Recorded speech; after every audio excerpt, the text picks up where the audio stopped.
கர்த்தருடைய பரிசுத்த நாமத்துக்கு ஸ்தோத்திரம். நெறைய நேரம் நம்ம வாழ்க்கையில வந்து ஒரு சந்தோஷம் இல்ல. நம்ம குடும்பத்தில ஒரு சந்தோஷம் இல்ல. அமைதி இல்ல.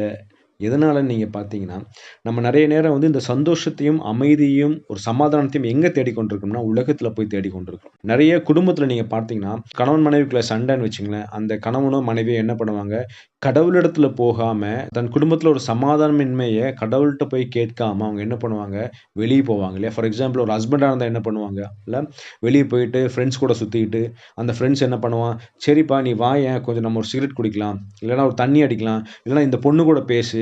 நீ ஏன் உன் மனைவி கூடயே இருக்கிற? அந்த குடும்பத்தில போனாலே ஒரு சந்தோஷம் இல்லல்ல. வீட்டுக்கு போனா ஒரு சந்தோஷம் இல்ல, சமாதானம் இல்ல. ஏன் நீ வீட்டுக்கு போற? நீ வா, இங்க ஒரு பொண்ணு இருக்கிறா. இந்த பொண்ணு கூட பேசு. சந்தோஷமா இரு. உனக்கு உன் மனைவிய பிடிக்கலையா? நீ வந்து டைவர்ஸ் பண்ணிக்கோ. இந்த பொண்ண கல்யாணம் பண்ணிக்கோ. நீ ஹேப்பியா இரு."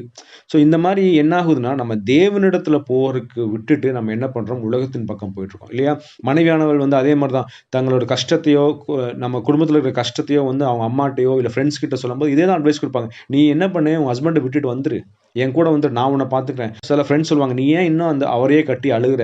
டைவர்ஸ் பண்ணிடு. புதுசா ஒரு கல்யாணம் பண்ணிக்கோ. அங்க போய் நீ சந்தோஷமா இரு." இந்த சந்தோஷத்த நம்ம யார்கிட்ட தேடணும்னா, கடவுள்ட்ட தான் தேடணும். நீங்க கடவுள விட்டுட்டு இந்த உலகத்தின் பக்கம் போனோம்னா, அந்த உலகம் வந்து உங்களுக்கு குடுக்குற சமாதானம், சந்தோஷம் வந்து எல்லாம் வந்து ஒரு இன்ஸ்டன்ட் மாரி தான். ஒரு 2 மணி நேரம் இருக்கும்.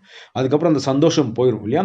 நெறைய மக்கள் அப்படித்தானே சந்தோஷமா இருக்குன்னு சொல்லி என்ன பண்றாங்க, "நான் போய் ஒரு சினிமா பார்க்க போறேன். ஒரு டிவி சீரியல் நான் பார்க்குறேன்." எதுக்காகன்னா, எனக்கு வந்து ஒரு சந்தோஷமா இருக்கு. ஒரு மன அமைதியா இருக்கு அப்படின்னு சொல்லி பார்க்குறாங்க இல்லையா? நெறைய நேரம் நீங்க பார்க்கலாம். நெறைய நெறைய பேர் என்ன பண்ணுவாங்க, இந்த சினிமா பாட்டு கேட்டுட்டே இருப்பாங்க. இல்ல நெறைய பேர் என்ன, இது எனக்கு மன அமைதிய தருது, ஒரு சந்தோஷத்த தருதுன்னு சொல்லி என்ன பண்றோம், நம்ம தேவனுக்கு கொடுக்க வேண்டிய நேரத்தையே, நம்ம சந்தோஷத்த கர்த்தருக்குள்ள தேடுறத விட்டுட்டு, நம்ம என்ன பண்றோம், வெளிய உலகத்தில் பிரகாரம் தேடிக்கொண்டு இருக்கிறோம்.